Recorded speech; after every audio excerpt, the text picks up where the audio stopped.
It's just me up here.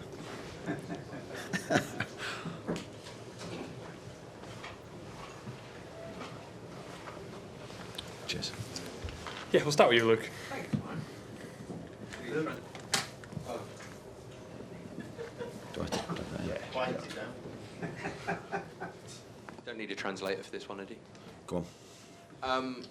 3 successive Champions League wins. Was that that performance a sort of sign of your growing maturity at this level, do you think?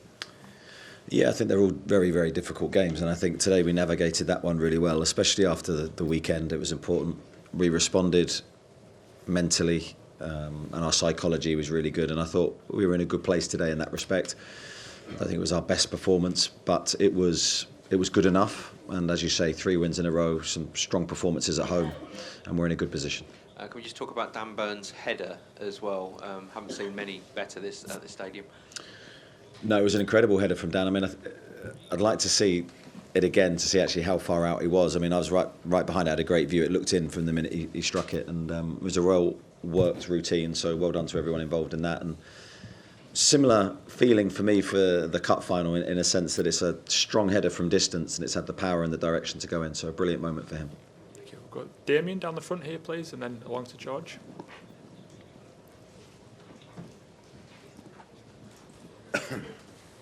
Just on the header, Eddie, is it better than the cup final one? Probably technically it is, but I don't think anything. I'll say that I don't want to put that on Dan, but it'd be very difficult for him to do something as magical and as memorable as that again.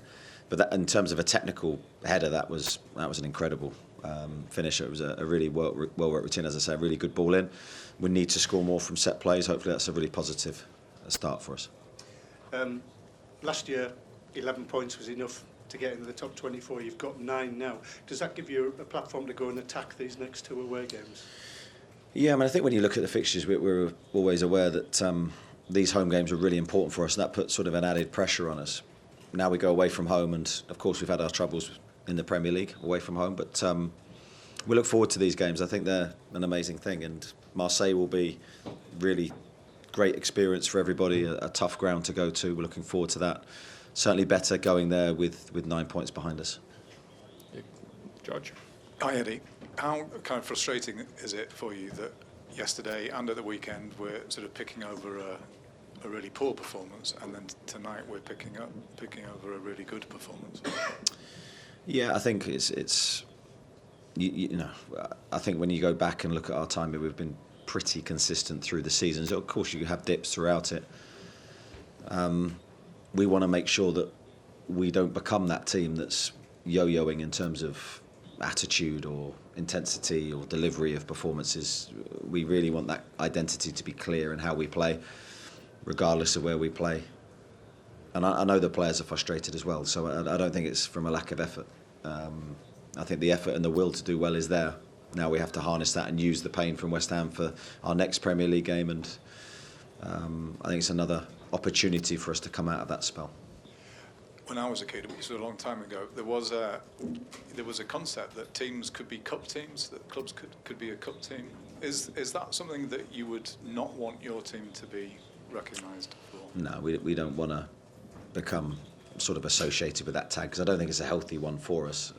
We want to be a team that delivers consistently, is strong in every respect mentally, because I think if you're just able to lift yourselves for certain moments, that you never know when that side of your game is going to show, the negative side, and we can't become associated with that. Kieran at the front, and then Lee Ryder at the back, please. Hi, it's 5 home wins in a row. Can you kind of get your head around, you know, at the time the away form's suffering, it's happening at home? Is that frustrating in a way? Yeah, I mean, it's a similar answer to the previous question. It's hugely frustrating because I think we have a style of play and a method of play that works, that is really effective. For whatever reason, I don't think it's our style. It's probably a combination of factors. We've not been winning the games away from home that we should have done, and now we're sort of caught in that trap where it's becoming a topic of conversation, and we're probably becoming more aware of it. I don't think I really want to focus on the home and away debate. I think it's about playing a game of football and delivering a good performance regardless of where we play. So the only way we can sort of answer those questions is to perform and actually do the business. Dan Burn yesterday said you need more housery, needed to be more ugly. Do you think that's the key away going forward, particularly at Brentford on Sunday? I think it's a mixture of everything. Yes, possibly we need a bit of that back into our games. I think we certainly had it in previous games. But you need a bit of everything. You need the quality, you need the composure, you need the delivery. Most importantly, I think whenever you play away from home, you need the mindset. Thank you. Lee at the back. Eddie, have you got any details on Anthony Gordon's injury?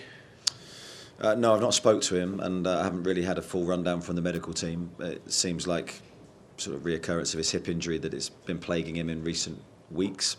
So we'll assess that and see what damage is done. Is that the injury that he initially got playing for England back in March? I don't know. I'd have to find out. I'm not sure. Yeah. And just have you discovered anything new about the team that you can take to Brentford and try and flick the switch away from home in the Premier League from tonight? I don't think I've discovered anything new. I think we've got some very, very good players. I think we've got a squad full of good attitudes that want to do well and want to win. As I said, I don't see an issue in terms of will and desire, but we've got to try and put it together. And that's only going to come from really intense focus on this game coming up and a really good delivery of our plan. Thank you. We'll go Keith on the row in front, and then Dom, Mark, and then Martin, please, on this side. Eddie, Bruno's just said next door there that he felt like he had 10 kilograms on his back tonight due to the illness that he's been suffering. But no surprise yet again, he plays through the pain barrier, if you like, and does it for the team. He wasn't saying that to me this morning. He said he was feeling. He said he was feeling $1 million this morning. So that's news to me. No, I think in all seriousness, his character is undoubted. His will to play is so strong. So I did have a detailed talk with him today, and he assured me that he would be fit to produce a performance that the team needed, while probably acknowledging that he wasn't at 100% fitness. That's why we withdrew him when we did, to try and protect him. But I think we lost a little bit when he came off the pitch, speaking honestly, and that's how important he is to us. I thought he performed very well. Thank you. We've got Dom, Mark, and then Martin on this side. Hi Eddie, just on Lewis Hall, was it always your plan to give him minutes tonight, and how did you feel he fared once he came on? Yeah, it was my plan to try and give him minutes. I can never make that guarantee, but it was in my mind to use him today. It was in my mind not to use him at West Ham because he'd only had one training session and he's worked so hard to get back. We don't want to lose him now, having done all the hard work. So I thought it was the right time to introduce him. I thought he played very well. I was really pleased with him.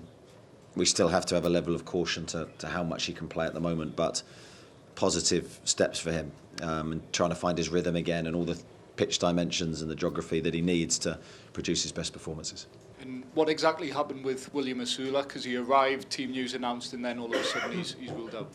Yeah, we've just been in discussions with him at length about his ankle in the last few days, as to whether he's fit enough to actually perform to the level that we need and that he's comfortable with. And after a discussion, we felt it was best to withdraw him and try and get his ankle 100% right. Thank you. Mark on the row in front. Eddie, great header in the first half, but an equally important one in the second. How pleased were you to get that second goal so quickly in the second half? Yeah, we needed it. I think it was a big moment for us because just after half-time, it was a really good second half performance from us for the first probably 20 minutes of that second half. That was a really good display, and that was us at our very best. Coincided with a good goal for Joe. Really pleased with the move and the finish. Need more goals from midfield, from our wide players. Need more productivity, so that was good to see. Malik Thiaw is quickly becoming a very impressive footballer. What have you made of his start to life at Newcastle? Very, very good. Very strong tonight. I thought he and Sven both played very well today, and they needed to because there was moments that they were tested, and Nick made a couple of really good saves as well. So I think it was a better defensive performance from us than at the weekend. And Malik, yeah, I think he's settled in really quickly. I think he's looked at home with our style of play and what we're asking him to do. Top delivery from him. Martin, just to wrap up, please. Okay, hi Eddie. I think it's 4 years ago yesterday since you agreed to take over at the club.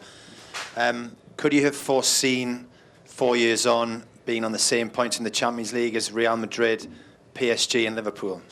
Yeah, that sounds nice, doesn't it? That does sound good. From the minute we walked in, I wouldn't have predicted that 4 years later.